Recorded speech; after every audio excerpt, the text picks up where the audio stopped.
Hi there, what's up? In this video, I will give you a quick guide on how you can find the QR code on Discord for PC. So actually, this is very straightforward and quick. So the first thing that you will have to do is of course go to discord.com on whatever web browser that you are using.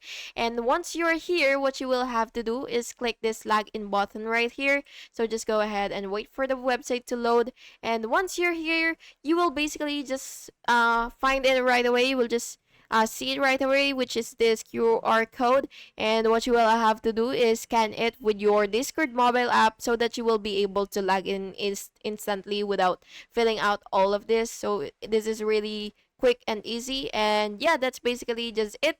Thank you so much for watching this video, and I really hope it was helpful for you. And if it was, please make sure to like and subscribe for more videos like this.